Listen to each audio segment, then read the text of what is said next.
Hey, friends, wanted to share with you in this episode about the things that I've learned this past year, 18 months maybe, since experiencing three significant losses. That was the year of 2021, when it started in January with the loss of my dog, Ollie.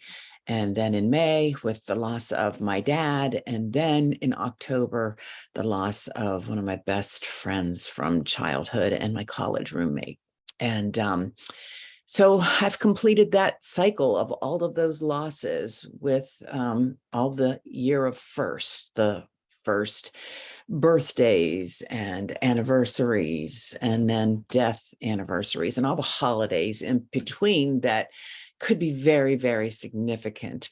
And in this past cycle of grief, I have learned or maybe revisited some amazing life lessons that I'd like to share with you in this episode of the podcast. And these are things that have profoundly changed me, because grief does change you, and it should change you. If these relationships mean anything to you, then absolutely the loss of these people, these beings, should change you profoundly. And one of the things that I learned is that grief is a great revealer.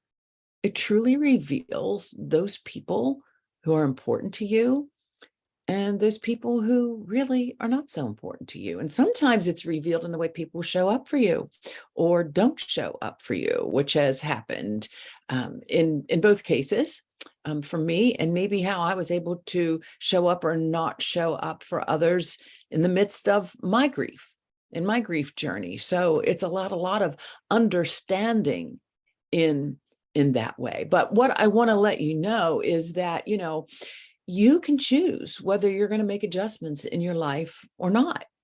You can choose this. You can choose to become bitter and the victim of this loss. And listen, victim is not the same as being profoundly sad and affected by this. Victim means that you want to sit in this grief and sorrow and stay there. Right. And nothing's going to be, nothing matters than having them back. And you can't have them back, so you're not going to be happy.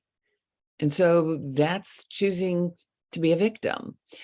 Or you can choose to become better through this, to grow through this in some way. You have that choice. Something else that I've learned is that, you can choose to pitch a tent in this valley of sorrow and grief, or you can try to get back up and take a step. No matter how many times you fall, you're going to choose to get up and take another step in the direction towards hope and healing. And you know what? Here's what I can tell you. The fog will lift. The sky will clear. You will be able to find your way again. The world can be beautiful again. And I know this because I'm living proof. But here are some other lessons that I've learned that I wanted to share with you as well. Spend more time with those people who are priorities to you. And if you are having a hard time making time for those people, then make the time by spending less time with the people and things that aren't important to you or as important to you. I know sometimes it sounds easier said than done, especially, when we have careers that are demanding and people that we need to network with and whatnot. But is this serving your new life? Right? Quit wasting time with the grind if it's not in your best interest.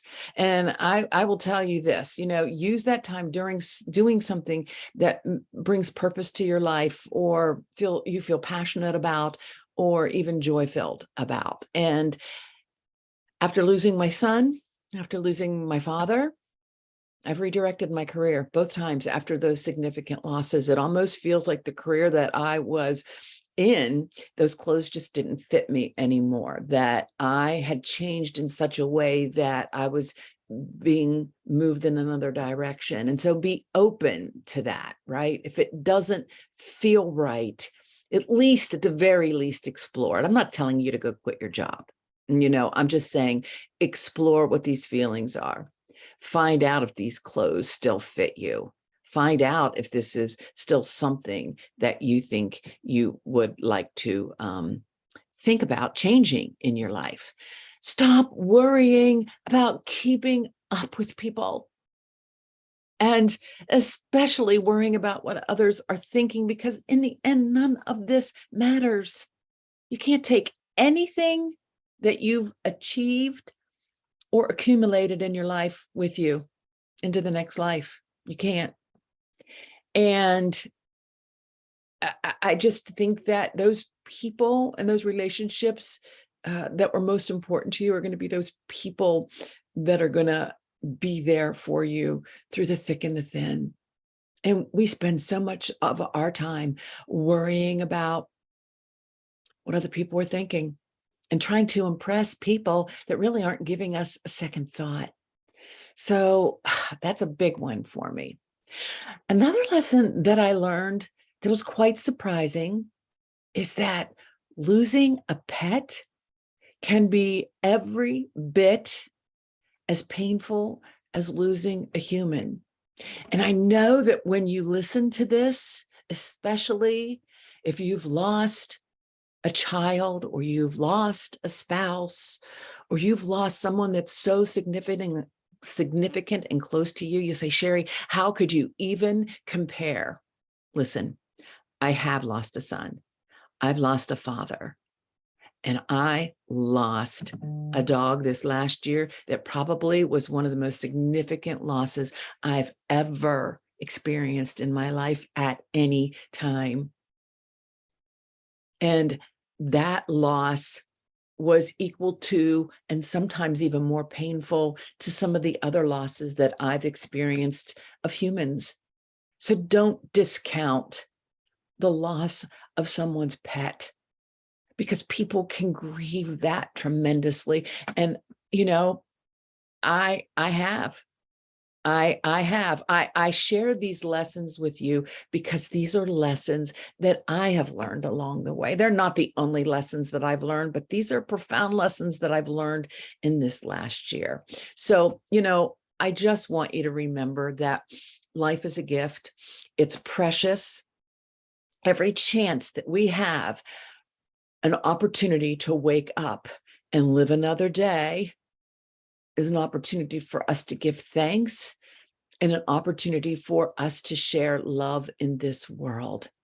And I want you to remember this, because I think that this is probably a key to the graduating grief philosophy. And that is, just because you are choosing to live and learn and grow and heal does not mean that you love your loved one any less. What it means is that you are loving and honoring the life that you have been given to live, because you're still here. So it's not a betrayal. It's an acceptance of what has happened and saying yes to, I know this wasn't my choice. I never wanted this to happen, but I will step into this next phase of my life and I will live it to the best of my ability. And I will do my best to find purpose and live with passion and experience joy again. I hope these lessons have helped you. If you are having an issue with graduating from the pain and sorrow of your grief, and you would like to learn how you can complete your relationship with your grief so that you can reorganize a life that fits best for you, then take the Graduating Grief quiz and schedule your free assessment with me. You'll find the details at graduatinggrief.com/quiz.